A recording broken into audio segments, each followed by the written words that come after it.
To Shane from Cognitive, and you're watching a Richard Metal Fan.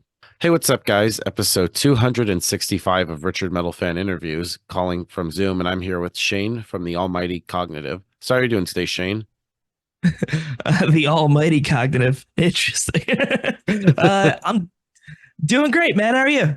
Not too bad, not too bad. Had a long day of work and then trying to get home from fucking traffic and shit, but I'm glad to be here and ready to talk with you today. Yeah, I totally get it. I've been we're leaving for Europe tomorrow afternoon, so I've just been fucking just scrambling around the house. Like I still haven't packed my luggage yet, so I'm just Oh like, shit. fuck, I got a podcast. Oh shit. Yeah, that's wild, man. ADHD, ladies and gentlemen. Everything happens to the last minute. Yeah. Absolutely. But thanks for giving us some new cognitive music because we got the new album Abhorrence, which comes out on May 17th through Metal Blade Records. Can you talk to me about the whole writing and recording process and how the whole thing came to be and that good stuff? Sure, and thanks for checking it out. The recording process was it was so much smoother this time than it has been in the past. Like it was like this one really felt like a lot more like collaborative. We were a lot more stringent on like songwriting and like trying to make sure that those hooks are there, try to keep it catchy, but also we're a fucking technical death metal band, like so we gotta make sure it's heavy, make sure it's fast, but also, I mean, sprinkle little earworms in there here and there. Uh, And yeah, I think I've said it with every one of these interviews, but like we've given 110% on this one. So like, if you don't like this record, then like you just don't like us, and that's fine. But yeah. this is 100% like I think our best work to date. Yeah. And so far I've only heard like the title track and it is just absolutely fucking brutal. And I'm really looking forward to like what the fans are hearing for the rest of the album. Fuck yeah, man! Thank you. Yeah. Now, musically, did you wanted to continue in the same vein as Malevolent Thoughts of a Hastened existence, or did you wanted to try something new or different that Cognitive hasn't done before? Uh, Both actually. Uh, Good question. Uh, yeah, it seemed like with the longest title ever, Malevolent Thoughts of a Hasten Extinction. Just gonna Say that call it 5 times Malevolent. fast. Yeah, no, absolutely not. Yeah. Man, I had a speech impediment when I was a kid, and I worked real hard not to fucking stutter all the time. But like with Malevolent, I think we really like we found the sound that we were going for.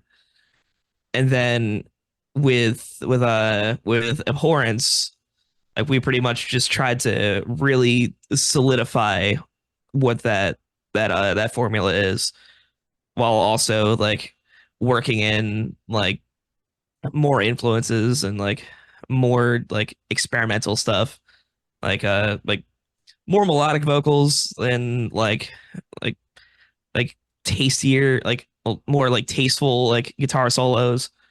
Like just try to give it like some ambience and melody while still keeping it absolutely crushing. Yeah.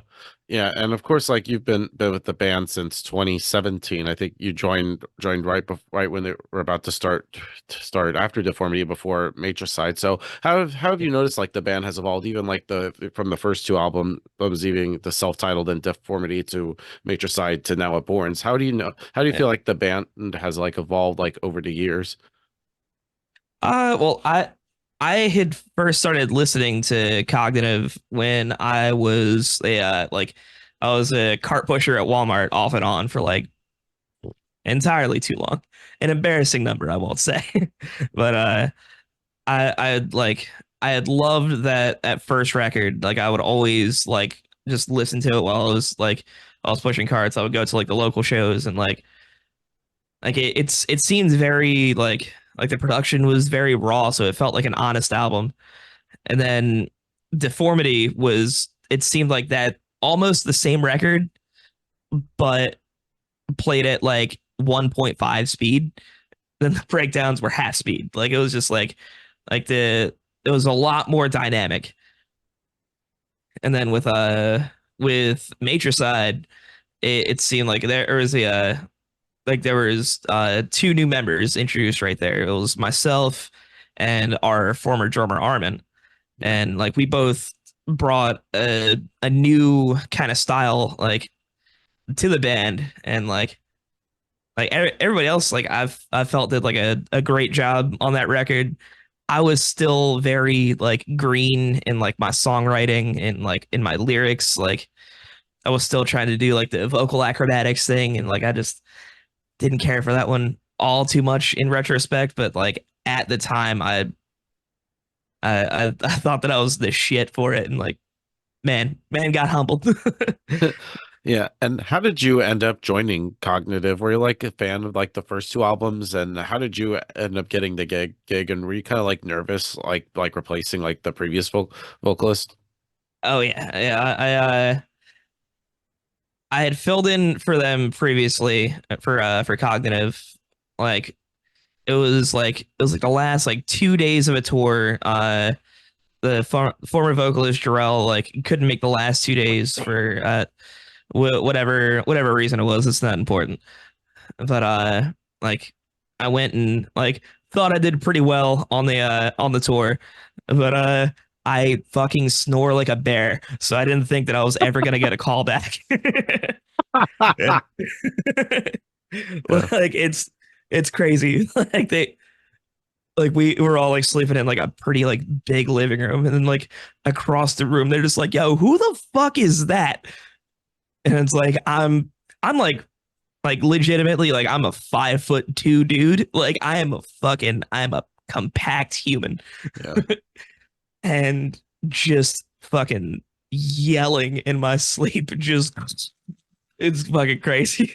Yeah. But I'd sleep apnea aside, I got a call like X amount of months later saying that uh their singer couldn't do an entire tour if I would be willing to fill in for them, because like I would always like go to the shows. I knew all the lyrics anyway. I was the try hard kid screaming into the mic up front, like just the number one cognitive stand.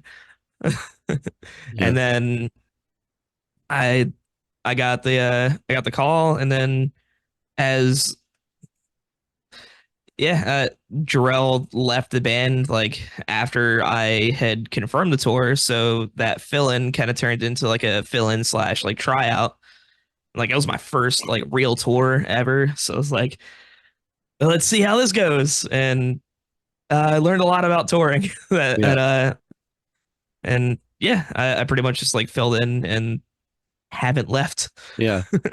And of course, like now this is like your third record with the band. Like even like going from like your first record with to now with the latest one. How do you feel like you have evolved as like a vocalist? Listen, when you first joined, did you like try to like bring something new to Cognitive that y'all didn't have before? Like I think what I'm doing now is I'm pretty far along in like the recording process. Like the song will get written, recorded, demoed, and then get edited a few times, and then I'll start writing lyrics. But the whole time I'm looping the song, trying to figure out like what the whole vibe is like of this instrumental, and then try to like just like lore craft from there. Like, does the song feel a little bit more fantastical? Like, could I like do like an homage to classic horror? Like, could it like for instance like vampires or like werewolves, and try to like modernize that a little bit? Whereas like, does this song feel a little bit more intimate? And like, should I like actually dig deep and say some real shit?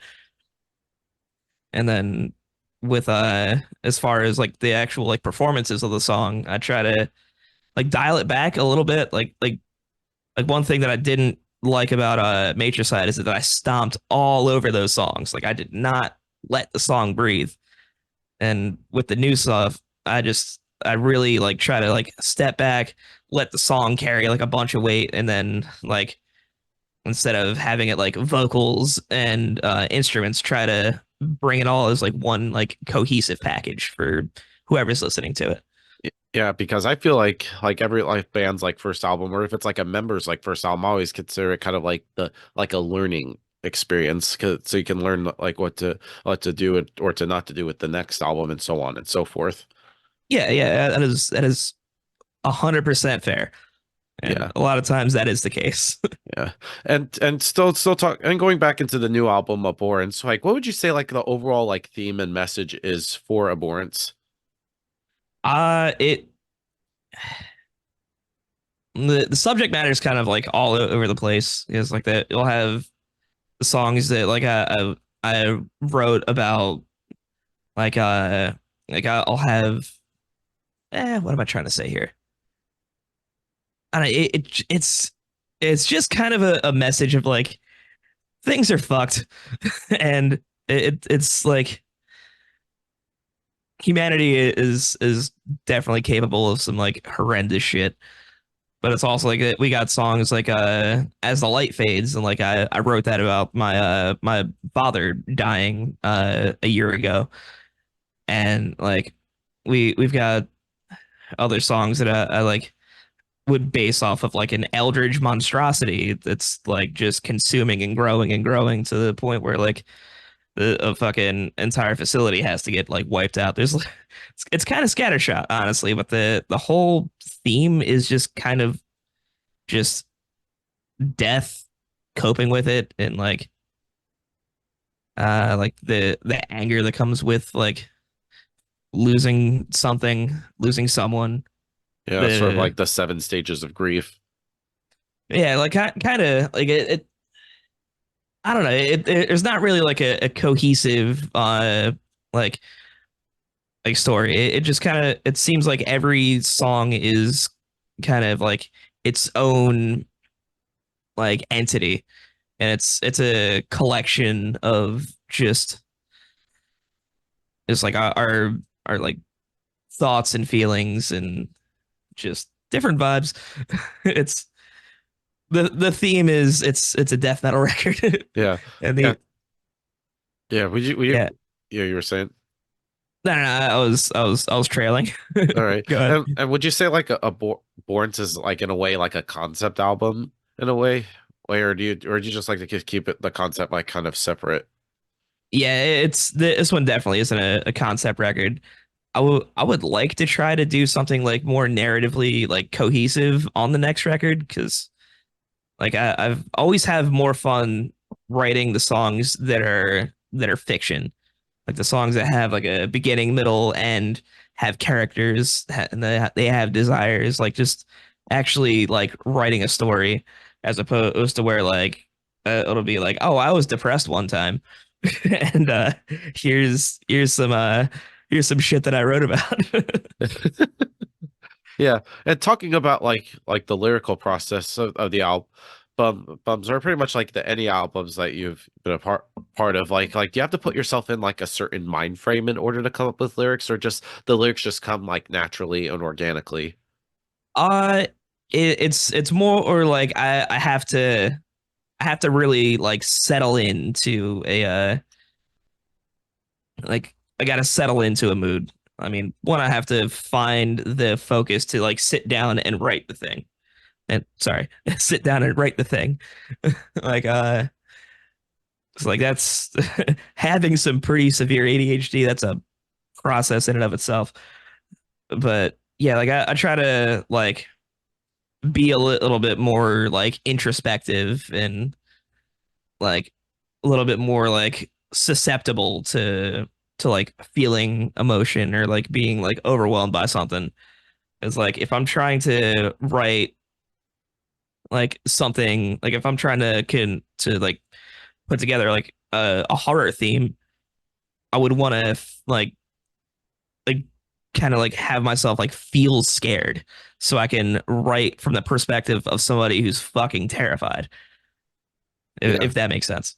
Yeah, yeah. When it comes to like the like sort of like as you mentioned like the themes of like death and losing somebody, and even like talking about like the other themes, like there's also like a lot of like research that goes in hand to hand with coming up with lyrics.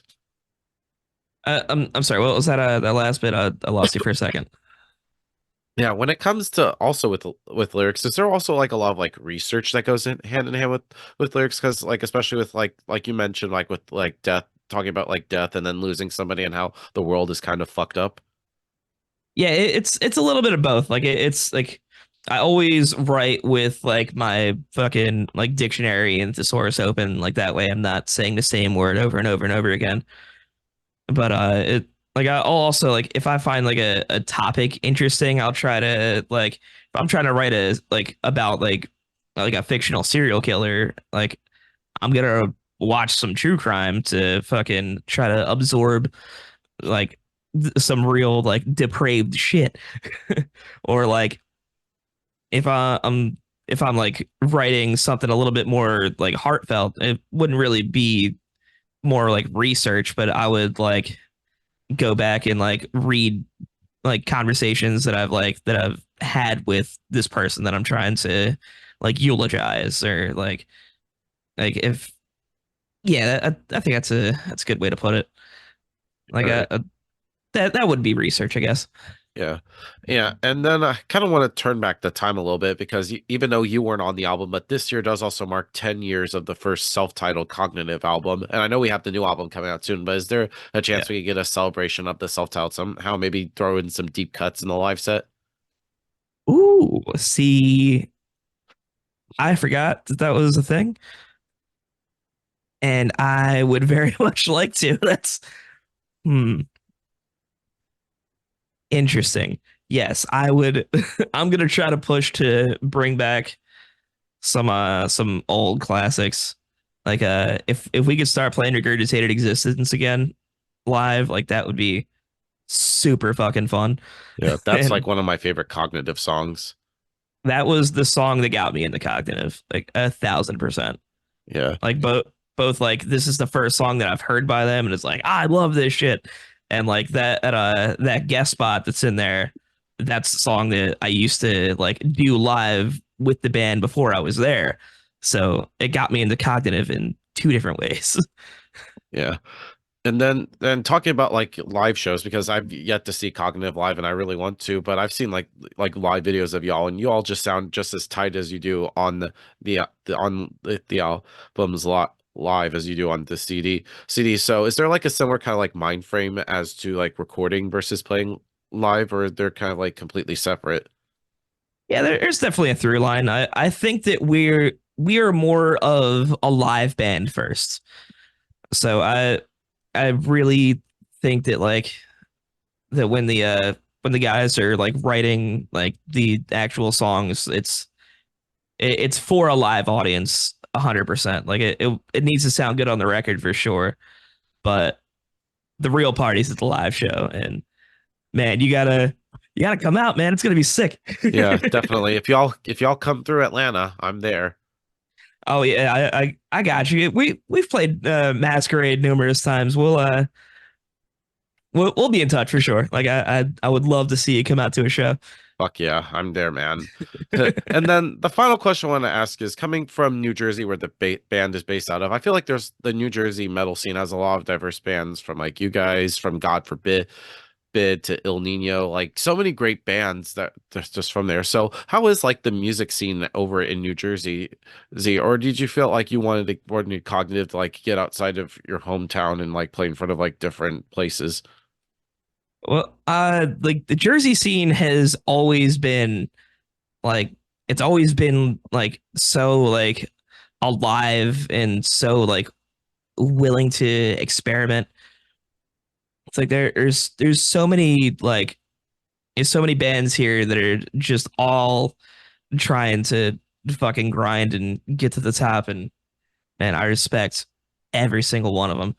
Like but like honestly, like we play Philly way more than we do Jersey these days. It's like I like and there's a lot of crossover. Like Jersey bands play in Philly, Philly bands play in Jersey, all this good stuff. But short answer, yeah, like the scene here is alive and kicking, and like get out to a local show because like these these new dudes are keeping us on our toes. Like you can't get complacent because somebody will take your spot. And so, like in the end, to sort of wrap things up, what's next for Cognitive? I know you said that you're about to embark on a European tour. So, what's next with Yeah. Cognitive with the release of Abhorrence in terms of tours and stuff, if you're allowed to Uh, say? yeah. For the short term, we've got Europe coming up tomorrow. Like we're like hopping on the plane and I still got to pack all that good stuff. And then after that, I'm just scrolling to try to find the. Yeah, we got our album release show. That's gonna be in Philly at the warehouse on Watts on June 8th. And then scrolling a little further, after that, we're going to be out with Benighted in September. And that's going to be a Canada run, mostly Quebec and Yeah, Ontario. yeah, like Julian's the shit. Shout out to you if you're watching this, Julian. Yeah, dude. And other than that, uh, not a lot of stuff that I could talk about, but keep your eyes peeled because Yeah, it's gonna be you'll tell me gonna be when I rad. turn off the recorder. Yeah, yeah, I got you. Yeah. So thank Off the you. record, I got Yeah, you. totally. So thank you, Shane, for this conversation. It's great to have Cognitive on my show. It's just any final words you want to say to the viewers that are watching this to close this out? Yeah, like this is a spot where I should like plug the new album, the singles, all that good stuff. And yeah, listen to Aborrhence and all that good stuff.